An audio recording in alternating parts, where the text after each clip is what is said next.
Eu son desa parte que nos preocupamos moito por as revolucións por minuto, por os newtons milímetro cuadrado, por as celulosas e por as ligninas, e isto me dá a oportunidade de ver un material que lle temos tanto aprecio todos, visto na máxima expresión que é cando se fai arte. Eu traballo moito en fabricar tableiro, traballo moito en fabricar madeiras de construción, pero isto para min é un punto máis alá, non? Para min é o sector que máis valor engadido lle dá a nosa madeira. Porque, desde logo, en metros cúbicos utilizados moi pouco. Pero o valor que lle dades é brutal, desde o meu punto de vista, non? Hoxe, para min, perdonaime a brincadeira, non sei se vos lembrades dunha película que estaba Julia Roberts cando foi ver a primeira vez que foi a ópera. Bueno, pois eu estou ahora mesmo nesa mesma situación, non? Estou, vamos, embriagado de estar aquí, non? E me propuxeron, ademais, falar de algo que me motiva muchísimo, que é, digamos, a aplicación de madeiras galegas como elemento de fabricación de instrumentos musicais. Vos vou contar un pouco a miña experiencia, porque o mellor é que, digamos, vos transmita que é o que eu estuve facendo, en que estuve involucrado e que conclusións máis ou menos traballei. Bueno, primeiro, o CIS Madeira é un centro tecnolóxico público da Consellería de Industria que está a vosa disposición.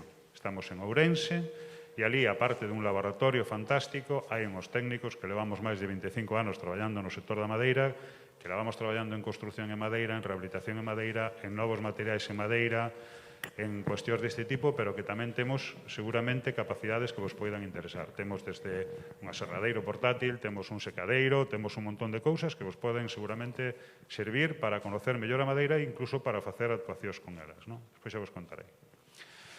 Pero tamén vos conto cual foi a miña experiencia con artesáns, sobre todo con artesáns ebanistas, porque non deixan de ser tamén, digamos, unha parte moi importante dos que estades aquí, polo que estuve percibindo, tanto torneiros, tanto, digamos, luthiers de guitarras convencionais ou españolas, como guitarras eléctricas, como outro tipo de artesáns que nos transmitían unha inquietanza que era, gustaríanos utilizar madeiras galegas, madeiras de aquí, madeiras autóctonas. Pero temos, digamos, dous grandes problemas.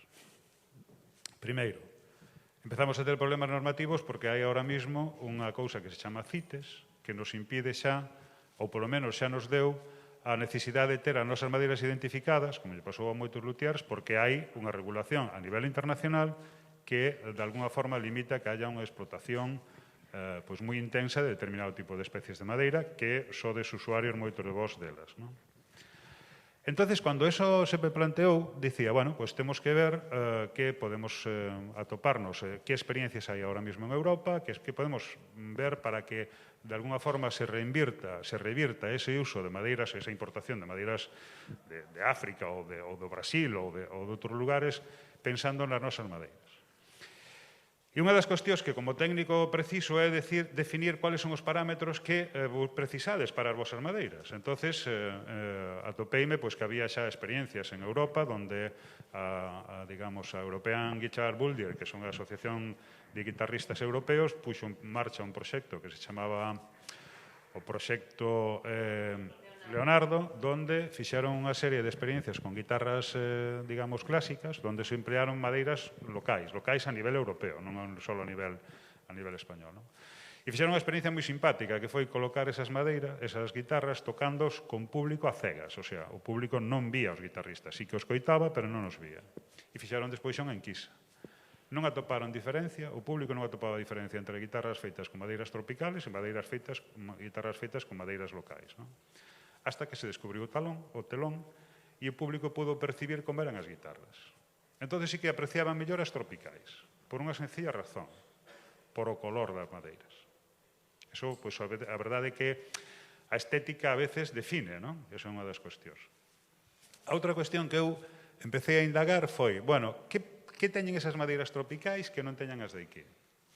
E hai unha serie de parámetros, e aí xa me encontrei máis cómodo, máis seguro de mí mismo, porque dixen, bueno, isto é velocidade de transmisión de onda sonora nun material e é parámetros de densidade, parámetros de longitud de onda e tal. E a miña tesis foi sobre eso. Por qué? Porque os ultrasonidos, aparte de utilizarse para que, digamos, en medicina, poidades ver como é con síntomas de adentro, tamén se utilizan, e utilizamos moito para determinar as propiedades mecánicas dos materiais. E esa foi a miña tesis. E, curiosamente, parece ser que hai dous indicadores de calidade, de aptitude das madeiras para ser aplicadas a nivel musical ou a nivel... Non me faledes de temas de timbre, porque eu teño... A miña muller toca a guitarra e o meu fillo está no conservatorio, pero eu son nulo. Pero cando digo nulo, nulo. Entonces, sí que hai, digamos, parámetros técnicos que definen que aptitudes ten cada madeira para que determinado tipo de aplicación. Eso sabedelo vos de forma, digamos, profesional, moito mellor que a min, pero sí que eu fun capaz de atopar, oye, este é o parámetro técnico que tengo que buscar. E, curiosamente, é un número que se chama Q. O número Q que define a velocidade de propagación de onda con respecto á densidade da madeira. Vale.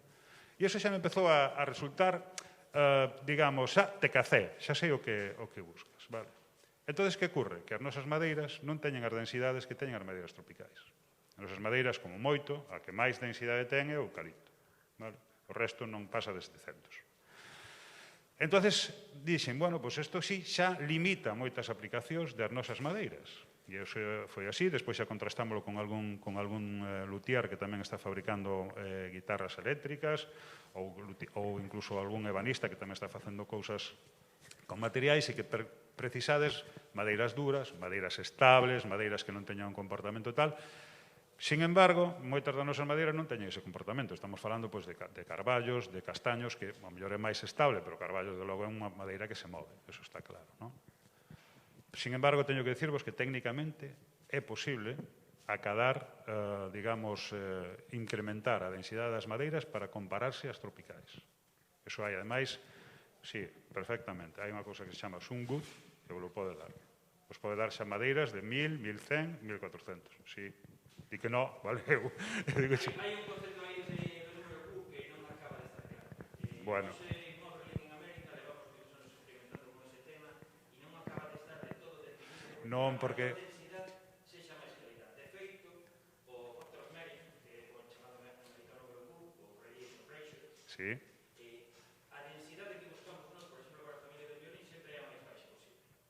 Ben. Maior número Lupi, ou velocidade de sonido, e menor densidade. As madeiras tropicais xa menos bajas. Pero sí que é un parámetro que sirve para definir. É medible. É medible. Como dominas, aí hai unha cuestión que é a seguinte.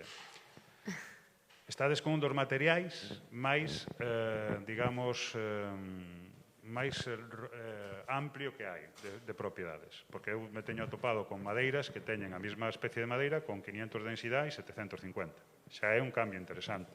É bo tamén.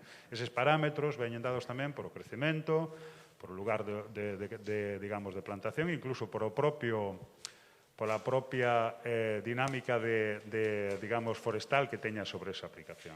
O cual non temos un material moi robusto, no sentido que temos un material moi amplio e as propiedades son moi escasas. Sin embargo, sí é posible, desde o punto de vista tecnolóxico, modificar esas propiedades. Ahora habría que verlo como vos interesan e en que momentos vos interesan, porque ahora mismo hai proxectos nos que estamos involucrados onde se lle colle unha madeira clara e se lle dá unha tonalidade oscura, pero en todo o interior, non solamente no exterior, senón no interior. E, por outro lado, unha das cuestións que nos estamos plantexando e que é unha das cousas que tamén me transmiten moitos artesáns é que, vale, queremos usar madeiras galegas, temos en conta as súas capacidades, temos en conta as súas propiedades tecnolóxicas, podemos modificalas ou podemos intentar achegar ao que buscan moitos dos usuarios finais, pero resulta que despois xa non teño no mercado que me proporciona.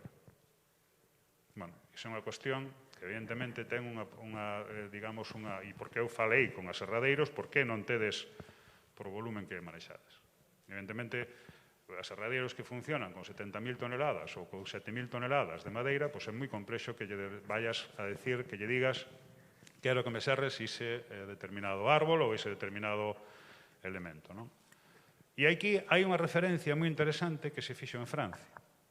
En Francia, conscientes desta problemática tamén, crearon un portal en internet onde un propietario forestal, un propietario que ten un determinado, digamos, espacio forestal que quere vender porque lle parece de interés ou lle interesa, comercializalo, pon nese portal a tipoloxía de material que ten, a tipoloxía de árbor que ten, a tipoloxía de especie que ten, e aí acceden os luthiers e acceden os urbanistas e buscan xa determinado tipo de cuestión. E despois hai empresas especializadas que, lamentablemente, en Galicia, a mellor é unha oportunidade, donde, con as serradeiros portátiles, van a esa zona, serran e, curiosamente, eu teño a gran sorte de estar ao lado dunha asociación que se chama APTRAN, que é a Asociación de Tracción Animal, donde con animais van e sacan esa madeira do monte para despois xa ser secada, e sinto moito, pero aí sí que hai un concepto que me falan moito sempre, non, ten que ser secado ao aire, 2 anos de secado. Eu son especialista en secado e teño secado madeiras perfectamente en 2 meses. Decir, o secado en cámara, si se leva ben, non ten por que dar ningún problema a hora de facer as cousas, sobre todo porque hai heteroxenidade de perfil de densidade de secado e hai capacidade final de calidade final. Non están todas unhas un pouco máis secas e outras un pouco non, están todas secas a ese estándar, non? E iso, polo menos, o temos feito con algún luthier e, desde logo, o que temos feito é que ten capacidade de suministro de madeira de alguna forma homoxénea. O que fagas despois xa con ela xa é a tua capacidade personal, pero polo menos dispón dun material homoxéneo, non? Esa idea de como poder artellar esa correlación entre os propietarios forestais e aquí, ademais, en Galicia, vos teño que decir que hai 4.000 hectáreas de madeiras de frondosas, 400.000 hectáreas de madeiras de frondosas que só se aproveita o 4%, co cual madeira hai. O sea, non é un problema de falta de madeira, é un problema de poñer en, digamos, en situación a quen ten esa madeira e a quen vai ser usuario desa madeira. E non pensar en grandes estruturas empresariais, senón en pequenas estruturas empresariais que a niveles locales poidan acceder a esa madeira, poidan vola preparar e poidan, de alguna forma, pois, levárvola xa ao sitio.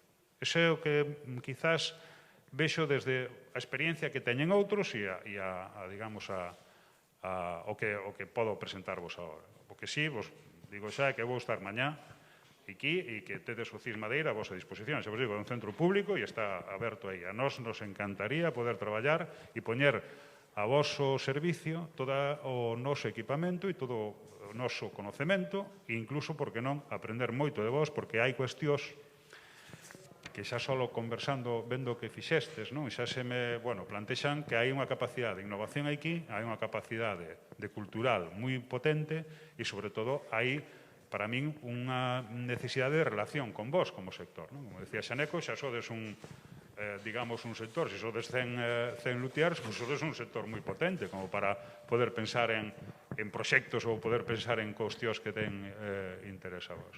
Tedes que perdonarme, pero cando collo o micrófono me disparo. Nese sentido, sí que me gustaría agora que un pouco cada un de vos pois, do que acabades de escoitar e tamén posiblemente de escoitar os vosos compañeiros, non? Nas anteriores que poidades, contarnos un pouco cales son esas resonancias vosas que estades tendo con este tema, sei, porque xa o compartimos en outros casos, as vosas teimas coas madeiras, proxectos que incluso estades tratando de levar adiante de forma individual, non? Para solventar un pouco este tema, as problemáticas, os retos, os conflictos e tamén as ideas que podedes ter, porque creo que, que agora Francisco facía mención a que é o momento, non? De empezar a falar e de quizáis poder sacar algunha acción, o sea, daqui, non? Pois poder pasar a acción con algo que realmente faga falta para o sector. Antes estábamos compartindo no café Francisco Maiseu, pois se hai un tema de corte de madeira, que isto creo que é algo que vai a salir en esta mesa, pois quizáis, por que non, pois mirar o tema da formación, que é un dos obxectivos que ten o CIS Madeira, para dar a través de vos tamén pois esa formación aos cortadores de que é o que precisades, non? Entón, paso a palabra a Xaneco, vimos pasando un pouquiño entre cada un de nós e despois Catoira se saltou aí en plan, eu xa quero falar, non, está super ben. Vamos a ter turno para que todos poidamos falar, pero vamos a escoitar primeiro, se vos parece, as 4 persoas que están na mesa. Gracias. Ben, intentarei ser breve, se non corta. A ver, eu son da vella, é dicir, meu pai é un carpinteiro que aprendeu cas puerta facendo carros cando tiña 16 anos e todo ese coñecemento pasónolo aos irmãos todos. Todos sabemos traballar a madeira. Entón, teño descoñecemento de cuestións científicas da composición da madeira, pero si a conoce, si a vexo, e si a traballo desde hai moitísimos anos. Entón, incluso no mesmo tablón hai duramen distinto, según como as serres vaise comportar distinto e todo eso. Eu vivo en Lugo, nunha aldea, e ali, pois, en Lugo, ainda imos pola Vella. Pola Vella hasta pola carretera.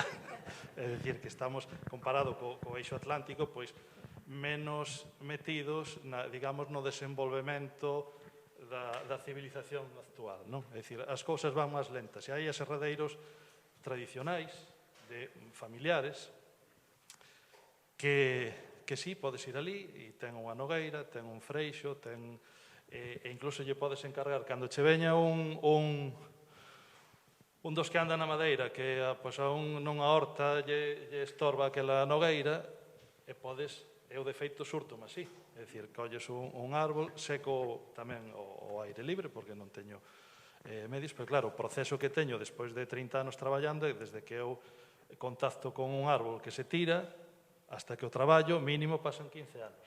Esa madeira teño eu controlada para utilizar, unha vai para panderetas, outra para tal. Sempre, cando nos xuntamos 4 ou 5 artesáns, pensamos, pero que pasa neste país? Que medran os pradairos solos, as cerdeiras solas, as cerdeiras bravas, medran, non fai falta cultivalas.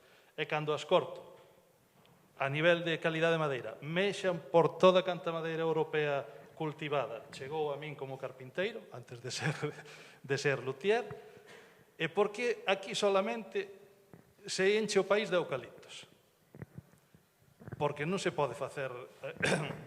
Claro, tú como luthier, pois a mellor na vida con 3 ou 4 nogueiras solucionas, non? E eu estou encantado de escoitarte e de que poida haber sinerxias, porque eu creo que non solamente pos luthiers, incluso para a xente que ten unha eira, unha finca a monte, plantar este tipo de madeiras ten moito máis valor engadido que o que vemos que está medrando, non? Porque ocorre nos carpinteiros, é dicir, ao final tú vas ao almacén, isto está todo industrializado, é como cando queres comprar pois unha lechuga da horta do veciño, ou vas a xunto do veciño, ou se vas comprar lechuga onde as compras, pois a mellor ven de Murcia. E con a madeira pois pasa un pouco igual. E eu creo que, por exemplo, dame moita lástima o buxo. É dicir, o buxo, non sei se ten máis densidade que o eucalipto. Creo que sí, pero o buxo, que é unha madeira que hasta principios do século XX se facían os clarinetes de toda Europa de buxo, un dos mellores buxos que hai no mundo, das aquí. E salvo 4 románticos que facemos instrumentos, somos os únicos que plantamos buxo. E aí sí que a administración, a universidade e a sociedade ten que traballar conxunto para plantar buxos e que dentro de 100 anos os que nos sucedan e fagan gaitas non teñan que ir a Mozambique ou a México, que ese buxo, porque é unha cousa que cando sale silvestre, pois sale como sale. Se está nunha zona boa, pois sale ben, se está nunha zona mala e córtase. Pero se tú traballas cos coñecementos técnicos que tedes vos para que eso se faga e que no futuro eso seña madeira utilizable para facer instrumentos, eu creo que sería unha riqueza que nós ao mellor non disfrutaríamos, pero que o país se o iba a disfrutar, non?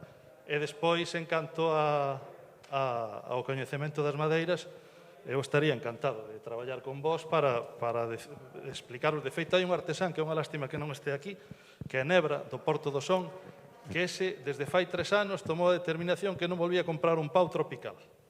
Entón, anda a busca de rei de ouceira, pereira brava, espiño, e son unhas madeiras que el fai unhas gaitas que teñen unhas propiedades interesantes para tocar.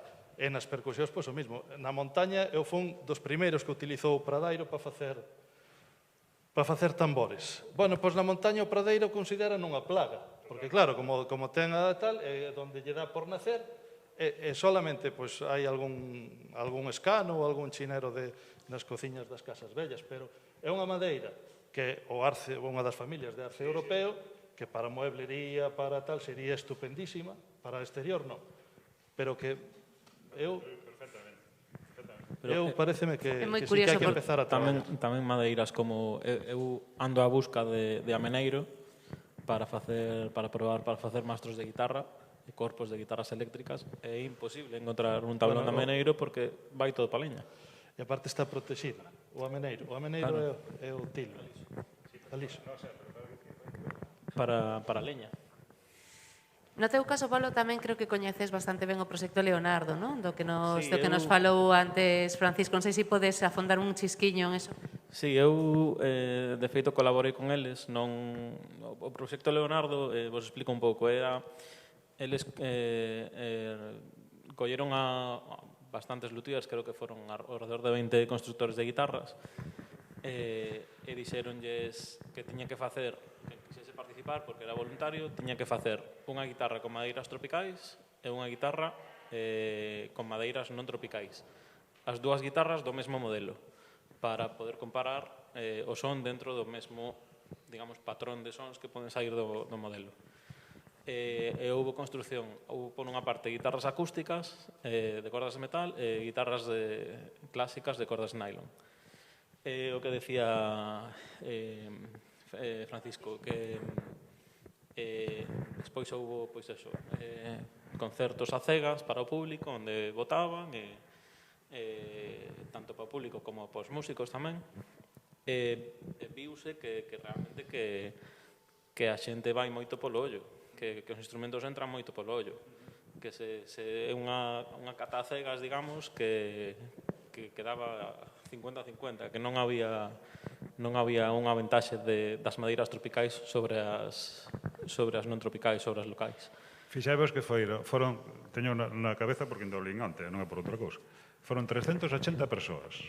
Eso estadísticamente é como, vamos, a Pfizer creo que se fixo con menos persoas, xa vos digo, así que quero dicir que non hai a priori, non hubo ninguna diferenciación entre esas madeiras. Sí que hubo diferenciación por o color. E é curioso porque moitos os mástiles das guitarras ou son negros ou parece que xa non van, xa parece que non é unha historia, non? máis que polos mastros, son máis pola caixa, polos aros e o fondo. Pero só unha apreciación.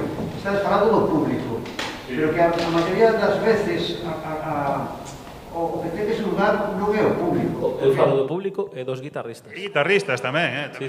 Dos músicos tamén. E pasaba o mismo.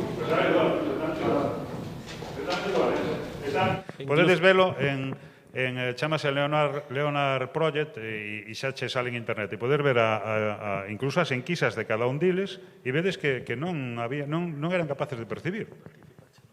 E no teu caso, Héctor, non sei, onde está, que é o que te quita a ti o sono co tema das madeiras exactamente no teu traballo? Na miña experiencia, evidentemente a máis curta de todos, eu levo os casos 10 anos dedicándome a isto profesionalmente. Teño a mesma sorte que Xaneco, son de Ourense, afortunadamente as cerdeiras ali igual que as nogueiras can co aire nos temporais, hai nas que incluso ir a sacalas dali. Sí, oye, teño unha nogueira, mira, Chamamos para que vayades a quitar as árbores. Os veciños que andolles estorba, oye, mira, e isto sacaras ti algo dai? Hasta me regalan, é dicir, levo o home, corta e despois levo ao serradero. Nese ámbito tamén hai un aserradeiro local o cual lle podría pedir calquer cousa, así que tuve ao principio o que comentaches ti, o ser cantidades tan pequenas e tal, cando empecé a buscar por Galicia adiante, cheguei a algún aserradeiro grande e tal, cando lle dixen as cantidades, basicamente rinse de ti, non o queren. E encima con exixencias, non nos vale cualquera madeira, non nos vale que teña nudos, a racha aparecen os nudos xa evidentemente a descartar ou a... E eso sí que, bueno, Eu, se me permites, dificulta un pouco ao principio. teño na cabeza unha cousa, porque, bueno, eu, aparte de ser do CIS Madeira, como son funcionario público, son presidente da Asociación Amonte, que é unha asociación que buscamos a valorización das madeiras autóctonas de Galicia, non? Imagínate un concepto que xa algo albiscou Xaneco, eu selecciono o árbol, eu vou con uns animais, saco ese árbol dese lugar, eu o transformo con un aserradeiro portátil, eu o seco con un secadeiro solar e eu fago un instrumento musical. Neste concepto de economía circular e de sostenibilidade, creo que podríamos poñernos algunha medalla. Creo. É negocio. Eso que habría que ver entre todos. Se é posible que sea isto un negocio, se é posible que haxa unha empresa, un emprendemento dunha empresa que diga, bueno, pois eu me dedico a que tú me digas cuáles son os árboles, os preparo e os poño a disposición. E se xunto os teus metros cúbicos cos teus metros cúbicos e cos teus metros cúbicos, ao mellor me dá para que eu me dedique a isto. Non? Esa é a acción que a mí me parece ao mellor interesante desde o punto de vista de como articular esta, digamos, necesidade de madeira con oportunidade, porque xa vos digo, moitas veces, evidentemente, como se che chamo a ti, che digo que era un instrumento musical o ano, che dirás, bueno, pois teño outro que me chama e me pide 50, pois evidentemente, non é o mismo. Sí, unha oportunidade que ademais redunda no concepto que Saneco expuña ao principio de somos 100, ¿no? E sexamos un tamén, non? De como actuar de forma colectiva para poder, bueno, pois que realmente seña algo que sexa rentable tamén para... Veume a idea, hai que preguntar a unha empresa que é en Valencia, a ver en que sitio do país compraron gaitas, maderas Barber. Cantos anos se leva preguntarlle a ver o que representa Galicia con respecto, comprando en madeira de instrumentos con respecto ao resto das comunidades. Moitísimo, E Maderinter en Madrid, vamos, Silvan e Kika 2x3. Igual. Barber, que é máis antiga, leva moitísimos anos cortando madeira para instrumentos para todo o mundo, claro. Non sería só pensando nos galegos. Xermán, que falarás esta tarde con todos nós presentándonos ao teu instrumento fantástico do pórtico, pero agora non sei se queres aportar algo, seguramente sí, porque seguro que ti tamén tes os teus bopetos coas madeiras. Bueno, bo día a todos. Pois evidentemente a madeira é a parte probablemente máis importante do noso traballo, porque é a materia prima coa que traballamos. Entón, lóxicamente, calquera que se adique a facer instrumentos, ou buscar a madeira, ou atopar a madeira adecuada, ou encontrala como se debe encontrar a un precio que sexa razonable, pois ocúpanos, a min polo menos, bastante tempo e bastante espacio na miña cabeza. A min pareceme moi interesante o que estamos plantexando agora aquí, porque realmente é un paso adiante claramente, non? Todos os que facemos instrumentos, creo que a maioría vimos, pois, de onde vimos do xeito tradicional, pois eso, ti cortas a árbore, é verdad que cando faz instrumentos ao mellor, pois máis clásicos como violíns ou chelos, pois xa tens que recurrir a outro tipo de madeiras que tens que comprar, non? Xa máis especializadas, pero eu, por exemplo, para os instrumentos medievais utilizo sempre madeiras de aquí e sempre son madeiras cortadas por min mesmo, sabes, e secadas e todo iso. Polo tanto, pareceme un paso adiante importante e habería que artellalo de alguma maneira para que a nivel individual é moi complicado, pero a nivel colectivo coa xente que somos neste mundillo, pois eu creo que sí que se podría traballar e facer algo a ese respecto. Eu creo que temos madeira fabulosa, xa se apuntou aquí, e, bueno, todos o sabemos, está moi pouco posta en valor, non? Sempre, bueno, non só a madeira, por desgracia, moitas máis cousas do noso país pois, están pouco postas en valor e son totalmente competitivas e incluso referencia en moitos lugares. Entón, eu creo que a madeira, neste aspecto, deberíamos mimala máis, e a min pareceme que a posibilidade que se pode abrir traballando conxuntamente con este centro, a min pareceme moi interesante. Entón, bueno, pois ao mellor este é un punto de partida para algo que realmente merece moito a pena. Podría ser un bo tema de conversa para a comida de hoxe, por exemplo, aí, a ver que ideas xurden de aquí. Vamos a ir dándolle tamén paso ao público as preguntas que queirades facer. Gracias a todos, sobre todo esta é unha das ponencias que máis estaba desexando que se deben aquí. Eu son un gran amante da madeira dos árboles, porque xa non tamén no ADN, é por deformación profesional. O caso de Galicia, paradóxico, desde calquer ángulo que se poda ver. A min casi neste momento parece estrepente polo que está ocurrindo. Parece unha moi boa iniciativa que nos trae aquí, neste caso, o que se chama unha nova porta aberta a un novo a nova esperanza, a nova liña de esperanza. É o que conozco algo, despois de 5 anos de profesión, e algo máis que viña de atrás. Dói-me moitísimo ver como o que dicía, por exemplo, Xermán ou antes Xaneco, o valor patrimonial xa nos vamos a falar da madeira, pero que paralelo a ese valor patrimonial da madeira está tamén o valor biolóxico e o valor que ten tamén ao entorno de todos esos bosques autóctonos que agora se está vendo un pouco amenazado, porque, ollo, non quero ir contra da industria que hoxe é necesaria, porque hai que manter uns postos de traballo, que a madeira ten, como ben dice, hai que prover tamén as industrias que hai que gastar tableiro, hai que gastar papel, todas esas cousas. No tema dos árboles, hai que quixera aclarar que un árbol ten moitísimas partes, desde as raíces hasta as ramas, todo ten aproveito. Iso non foi o que aprendín na aldea de toda a vida. Non sei, ningún árbol soportaba a lixeira, ninguna madeira, pois as ramas iban pareñas, pero todo tiña un aproveitamento.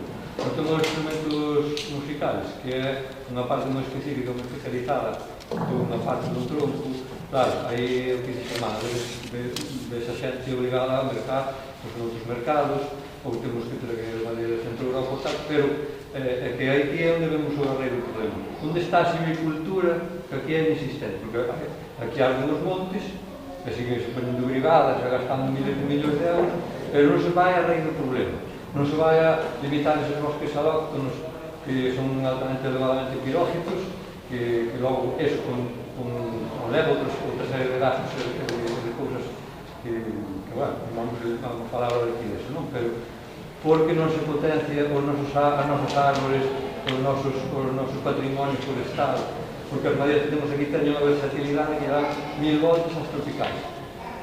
Non quer dicir iso, que logo se poden obter uns resultados de envelhecimiento, de tratamento, de color, eso seguramente pode lograr por a maneira química ou de tratamento, non? Pero eu conozco todas as propiedades, un mismo carro antigamente, iba con un montón de madeiras, cada unha cumpre a súa función.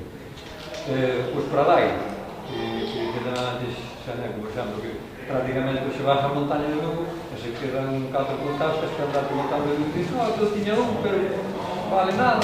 Pois ese é o gran problema. Sí, nese sentido, por que non se potencian os nosos montes, non? Por que non se potencia o noso que temos aquí?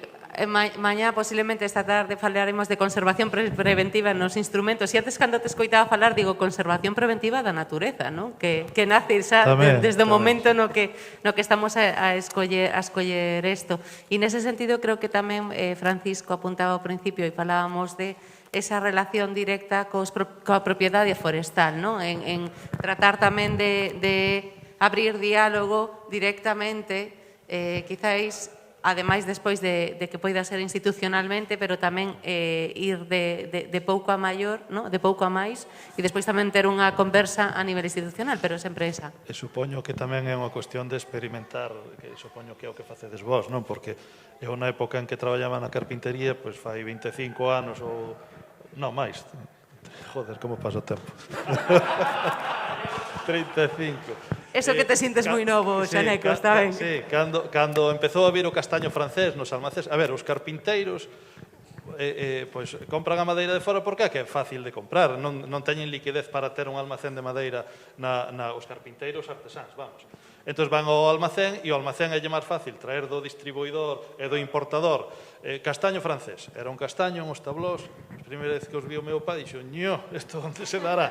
Os tablós de 6 metros, de 40 centímetros, nin un nudo. Despois ibas a serralos e barquillaban todos, como a pola asturiana. Entón, claro, collías un castaño daqui que había multitud dele, casi todo silvestre, e aproveitabas a castaña.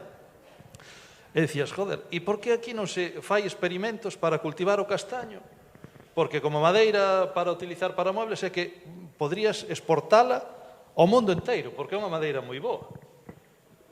Claro, supoño que é o que dices ti, falta unha iniciativa empresarial que aposte por eso para ganar diñeiro e que, claro, que a forma de ganar diñeiro neste tipo de madeiras é a moi longo plazo.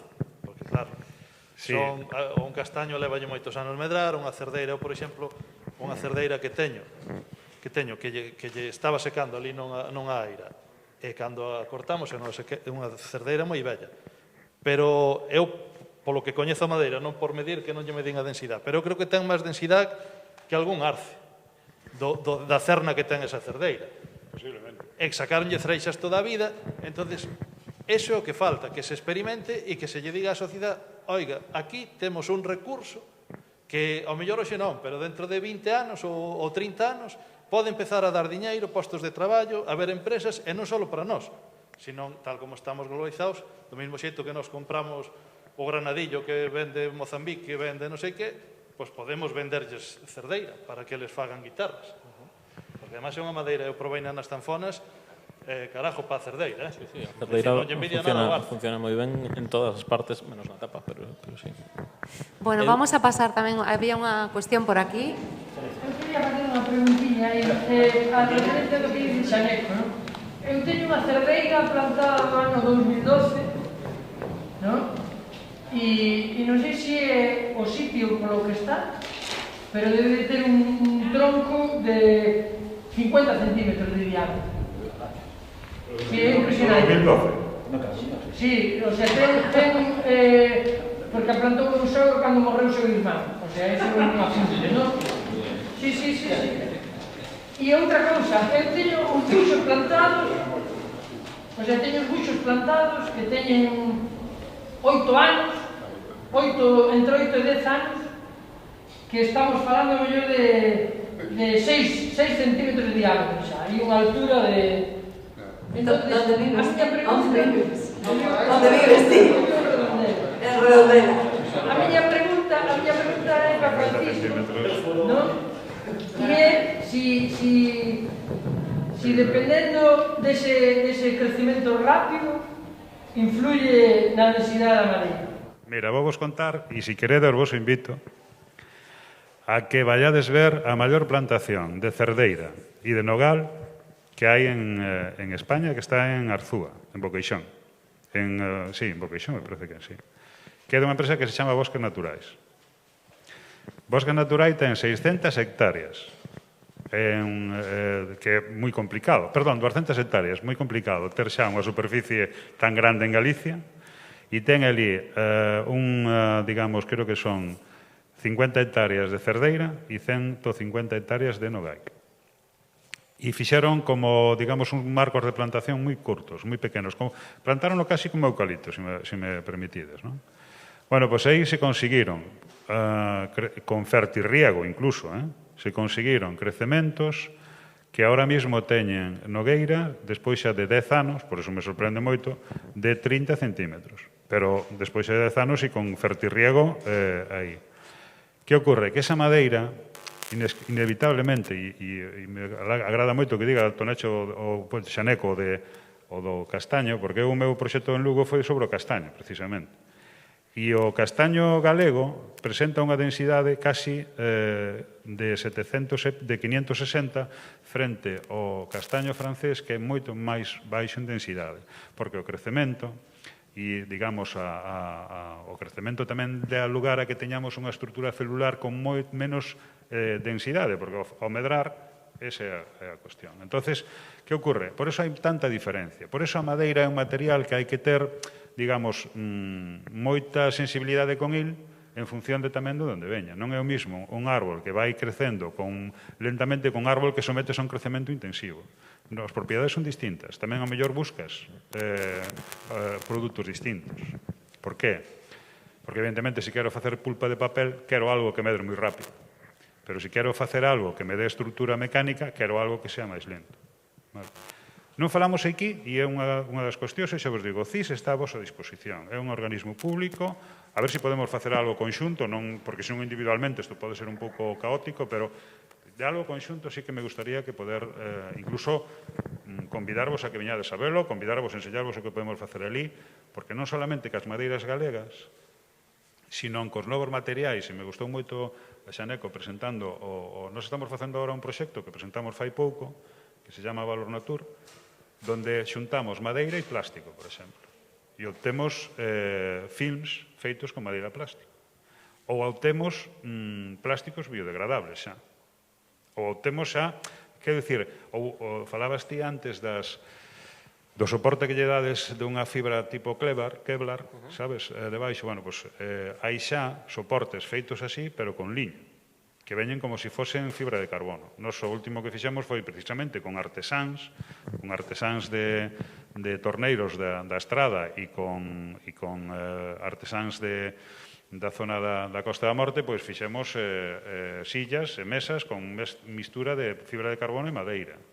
E incluso, algo que nos sorprendeu moito, fomos caens de facer fusís submarinos de pesca submarino mezclando madeiras de nogal de bosques naturais con fibra de carbono para darlle a rigidez suficiente para aguantar unha tensión tan grande como imagináivos un arco dun fusíl submarino, que tensión ten que ter ese mástil? Pois ríete toda a guitarra.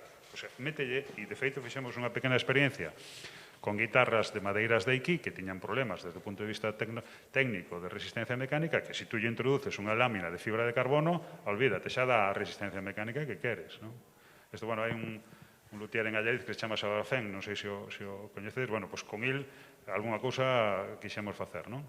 Pero, desde logo, hai muchísimas oportunidades, non solamente pensando na madeira en sí, sino tamén nas múltiples, digamos, simbioses que pode haber con outros materiais, non? Eu quería comentar un par de cousas. O que decías ti,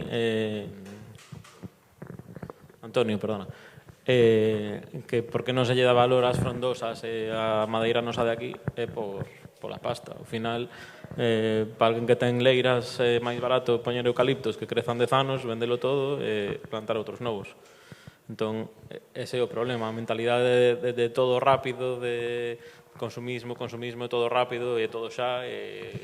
Sin embargo, permíteme discrepar. Si somos capaces de articular esa demanda e esa oferta, e podese haber alguén que no medio estuvese, digamos, sustentando esa demanda vosa con unha oferta, porque mellor que vos dispoñan, xa vos digo, individualmente complexo. Outra cousa é de forma colectiva. Eu a experiencia que vin en Francia me pareceu fantástica. É dicir, isto de poñer, mira, eu teño este paradeiro, eu teño isto, eu teño aquelo, e o poño a disposición, e o mellor, o valor añadido que podo ter nesa masa me compensa como para telo aí, sabes? Claro, eso sería moi interesante facelo, o que pasa é que hai que chegar á xente que ten os bosques e que ten os árbores. Eu, por exemplo, que formo parte da Asociación Europea de Guitarreiros, dentro da asociación temos como un chat e temos temas. Aí, por exemplo, hai unha parte onde, eu que sei, eu busco un fondo de cerdeira. Entón, se alguén ten un fondo de cerdeira, pois, ao final é compartir recursos, que é o que dicimos sempre. Entón, igual estaba ben facer eso mesmo a nivel local de aquí. Se todos queremos empregar madeiras de Galicia e eu teño ciprés, que xusto acabamos, Catoira máis eu, acabamos de comprar ciprés, eu que sei, xa Neco ten nogueira, pois ou facer algún tipo de intercambio, ou no momento que eu necesite nogueira, pois chamar a Xeneco, tes un par de xogos de nogueira, pois facer algo así, pero a nivel local, para poder utilizar os recursos que temos por aquí. Sí, ver de que forma se pode articular esa economía circular, non? Que decíamos, ir generando así a pouquiños. Voulle dar a palabra a Catoira, que levantou antes a man. Tiñas unha pregunta, non? Sí, era para Francisco. Eu quería preguntar, que xa o aclaraches despois, sendo CIS un organismo público, que tipo de disponibilidade había do uso do laboratorio? Porque normalmente os artesáns que traballamos con este tipo de conceptos de medicións, de ultrasonidos, de temas técnicos, estamos bastante limitados ao acceso de algúns medios. Por exemplo, para medir velocidade de sonido, teño un par de sistemas medianamente fiables, pero chegan hasta un punto no que necesito un medidor de ultrasonido se quero ir ese punto máis. E non é permisible para min comprar un, por exemplo. Mira, eu, primeiro porque me motiva muchísimo este tema, co cual, a disposición, vamos. E despois, o que ocorre é que os nosos capacidades son limitadas. A mí me gustaría que houvese unha, digamos, unha proposta comunitaria, por así decirlo, non? Donde, digamos, evidentemente, necesitamos caracterizar as nosas madeiras tamén. Así como eu che podo dicir que se fixo caracterización do nosas madeiras para ser aplicadas en construcción, porque senón hubo un código técnico que como non a tuveses caracterizada non che valía, nos gustaría tamén, ou polo menos a mí me parece moi interesante, que se caractericen desde o punto de vista tamén de aptitude musical ou de aptitude lo que sea, me dá exactamente igual, non? Eso sería moi interesante para que nos podamos ter parámetros, podamos ter léxico que vos diga, oye, temos este número code, que podrá ser outra cousa, podemos falar, pero temos este parámetro. Como melloramos ese parámetro ou como identificamos? Claro, esa é a minha segunda pregunta, porque normalmente a documentación que hai, papers, todo tipo de información que hai, por exemplo, falabas antes de Sonowood. Sonowood é un produto que aquí está bastante descoñecido. Eu falo coa xente se ten saber que é Sonowood.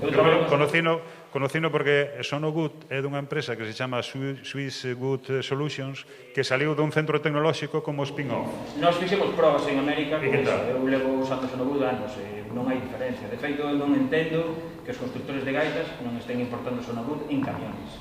Que é unha maravilla, ese material. Por exemplo. Bueno, como teredes tempo ahora tamén para falar na comida, si quería, había unha última pregunta, creo que Elena, que nos vai acompañar tamén mañá. Insisto, a vosa disposición, ver como, a ser posible, como podemos agrupar isto en varios que teñades inquietude, e eu estamos a dispor de quen nos paga, así de claro, non teño máis que decir. Unha última pregunta de Elena, que estará con nos mañá. Y cerramos. Comentar lo que estáis, me parece muy interesante la idea que estáis diciendo de hacer alineado con los ODS el tema de un uso sostenible del paisaje, de los recursos, de economía circular y tal. Deberíais, ¿habéis pensado en poner eso tiene unos costes finales? Me imagino que tiene unos costes finales que repercute sobre el producto, ¿no? Sobre el instrumento. ¿Habéis pensado en hacer, aparte, una campaña de concienciación de consumo responsable? Es decir, un sello de... Es decir, estos son maderas autóctonas. Mira, no lo sé, pregunto por... Un sello, unha visibilización de consumo responsable para o uso dos instrumentos. Sí, para a construcción da madera. Eu estou encantado de xa estar hoxe aquí. Creo que eso sería, digamos... De feito, os de guitarras europeos teñen un sello. Un sello que se chama, teño apuntado, para que non me olvide, porque me chamou moita atención, Local Wood, precisamente para diferenciar o seu material de outros materiales. Evidentemente, tú, como comprador final, se che ofertan a posibilidade de dispor de un material desta forma, o ideal é que este avalado e que este, digamos, trazado, non? Porque senón calquera podría dicir, oye, eu uso Local Wood, como ao final, ao mellor o usuario final non é capaz de diferenciar unha madeira de outra, pois o que sería interesante ter esa estructura como soporte, por suposto. Me parece, ademais, que é algo, desde o punto de vista, digamos, comercial e profesional, é a forma de facelo. É dicir, eu, se quero un produto ecolóxico, me ten que estar avalado, porque senón non teño confianza, a non ser que vai eu buscar o meu material e entonces poida trazar eu mismo este sentido, non? Para mí me parece unha opción do máis a caída para o que estamos empezando, porque senón o resto pode ser moi complexo. O sea, articular relacións entre proveedores forestales, propietarios, serradeiros e todo demais, cando tes un valor moi grande de madeira, sí, cando tes valores tan pequenos, ou surxe do propio, como eles fan, que entre eles mesmos se comunican con, oye, teño esta necesidade tal, pois, a ver se somos capaces de implicar aquí, pois, comunidades de montes. Galicia, afortunadamente, ten unha figura que son as comunidades de montes, que eles podrían mellor estar dentro do sistema de, digamos, dese portal que poida haber de necesidades de madeira e propostas de madeira que haxa, e por que non, ao mellor entrar pequenos aserradeiros que ao mellor ven esta forma de negocio como unha das formas de negocio que teñen salida, porque hai moitos aserradeiros que no momento en que queren ser competitivos, chegan non poden competir en pino con outros aserradeiros, eses cada vez son máis grandes, pero ao mellor nestes pequenos valores añadidos é onde está a diferencia, non? Sí, o complicado tamén, polo menos no meu caso, que preciso de pezas un pouco máis grandes que para facer na gaita, por exemplo, que o mellor con diámetros de tronco máis pequenos pois se poden aproveitar pois esas seccións. Eu non teño problema en facer un fondo de 4 pezas, pero aínda así a madeira que busco ten que ter un pouco de... Non me vale coller unha nogueira así, que a metade de corazón, a outra metade de albura, sacar tiras así, porque ao final non é un desperdicio de madeira primeiro. Vamos a deixalo aquí, creo que suscita interés este tema e que vai a dar moito de sí, incluso conversas moi personais aquí e simplemente como para recoller, creo que dous conceptos que surdiron aquí, que hai unha porta aberta, que Francisco ven disposto a escoitar e a que poidan surdir cousas de aquí, e hai outra necesidade de agrupación, o sea, unha necesidade de actuación colectiva, non? Creo que sería como... E un chamamento a que ten recursos de todos para que nos teña en conta. Pois nos levamos 27 anos organizando unha mostra que é referencia non só na península, sino en Europa. Empezamos Oli, Chilro, Mourinho e eu vendendo camisetas. Tiñamos 27 anos. E costanos a Asociación de Gaiteiros todos os anos cerca de 18.000 euros esa feira. E nin concellos, nin administración. É dicir, que somos, como dixen antes, potencia. O mellor non nos podemos comparar ao eucalipto, evidente. Pero sí axudamos e podemos non só articular aquí, sino incluso exportar. Pois con esa moción de Xaneco sempre, veña. Vémonos despois aquí ás 4:30 para recibir a Isabel Rei San Martín co seu estudio sobre iconografía musical tamén no patrimonio galego. Un aplauso enorme.